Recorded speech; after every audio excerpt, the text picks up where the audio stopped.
Hey everyone, I'm Melissa Erdelak, host of the Gluten-Free Recipe Challenge podcast and creator behind the gluten-free website Mama Gourmand. Here we take beloved recipes you thought you'd never enjoy again and transform them into easy copycat versions just as good as the originals.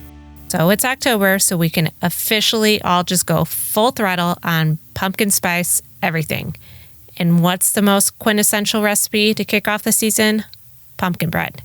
Today, I'm going to teach you an easy trick for making gluten-free pumpkin bread that's soft and light and without that dense gummy crumb or the sunken, undercooked middle. I know if you've just swapped out gluten-free flour for all-purpose flour in recipes, you have felt that pain. Canned pumpkin has a lot of moisture in it, which makes it a little trickier to use in gluten-free recipes. Gluten-free starches are very finicky when it comes to liquids. Too little moisture and the crumb becomes really dry. And if you just add just a tad too much, that's where you get those like compressed, dense ribbons in gluten-free breads. What we're going to do is we're going to remove some of the pumpkin's moisture before adding it to the bread. So you're left with that concentrated pumpkin flavor, but you don't have to worry about making the crumb really heavy. This bread also has a little bonus ingredient to really make sure it's not oversaturated. Most pumpkin bread recipes use oil for the fat and moisture, and typically there's a lot of it in it. This doesn't work as well when swapping out gluten-free flour. So instead, part of the oil is replaced with cream cheese. And this adds a boost of fat to coat the starches, but it isn't as greasy as using softened butter or oil, which weighs down the crumb. So if this is starting to sound really intense and complicated, just stick with me. It's not, I promise. It's still easy to mix together. We just go at it a little bit differently. Okay, so let's do this. This bread in particular has a streusel topping. If you don't want to do the streusel topping and just do a pumpkin bread, that's fine. You could skip these steps. But to make the streusel in a small bowl, you're going to combine 1.5 tablespoons of softened butter, 1/3 cup of brown sugar, 1 tablespoon of gluten-free all-purpose flour, 1 teaspoon of cinnamon, and 1/8 teaspoon of salt. And then once you have that combined, just set it aside. Next, preheat your oven to 350. And this recipe makes 2 loaves of bread. So for best results, I use an 8.5 by 4.5 loaf pan, and that just makes the tops nice and domed. You can use a 9 by 5 loaf pan, but the tops will be a little more flat and the bread will be thinner and you won't bake it as long. You'll probably bake it about 5 to 10 minutes less. Here's the unconventional part. So what you're going to do is you're going to cook down your pumpkin first. In a large saucepan, make sure it's a larger saucepan because you're going to go ahead and mix together all the bread ingredients in this saucepan so you don't have to use another bowl. Place 1 15-ounce can of pumpkin, 1.5 teaspoons of cinnamon, 1 teaspoon of salt, 1/4 teaspoon of ground nutmeg, and 1/8 teaspoon of ground cloves. Cook that over medium heat and stir it for 7 minutes, and the moisture will evaporate and the pumpkin will concentrate and reduce. So you'll have a lot less pumpkin left, just that concentrated pumpkin flavor.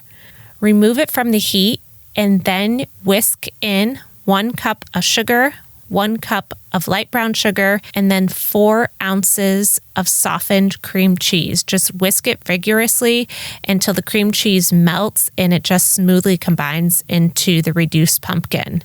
Once you've done that, then go ahead and whisk in your liquid ingredients, which is 4 eggs. And I know 4 eggs sounds like a lot, but remember you're making 2 loaves of bread. 2 teaspoons of vanilla, 1/4 cup of milk, and 1/2 cup of oil. Once that's whisked to combine, then you're going to stir in your dry ingredients just in the pan. So you need 2.5 cups of gluten-free all-purpose flour. And for this recipe, I use cup for cup. The other flour that I know works well in this recipe would be King Arthur measure for measure. But if there's another one that you like, generally this recipe is pretty forgiving in terms of swapping out other gluten-free flours. You'll also need to stir in 1.5 teaspoons of baking powder and 1/2 teaspoon of baking soda. Stir that until you don't see any more flour or dry ingredients, and at this point the batter will be very thick. You can also add in any mix-ins like chocolate chips or chopped nuts or cranberries or raisins or anything else you want to add to your pumpkin bread. You would stir that in now. Then you divide the batter between your 2 prepared loaf pans, smooth the top, and then just divide the streusel topping between the 2 loaves and sprinkle that on top. You want to bake it for 50 to 54 minutes or until a toothpick inserted in the middle comes out clean. Make sure when you're checking gluten-free breads, don't just put the toothpick in just in the very top. You kind of want to stick it down to make sure that the liquid has evaporated. Gluten-free breads generally take a little bit longer to evaporate that moisture. Cool it in the pan for 20 minutes before you turn it out onto the wire racks to cool completely. So if you'd rather just make 1 loaf of bread, you can half this recipe and make a single loaf, or you can bake it in mini loaf pans if you want to give it away as presents. Each 8x4 loaf pan is the same as 4 mini loaf pans. So since this makes 2 8x4 pans, you will need 8 mini loaf pans for this full recipe.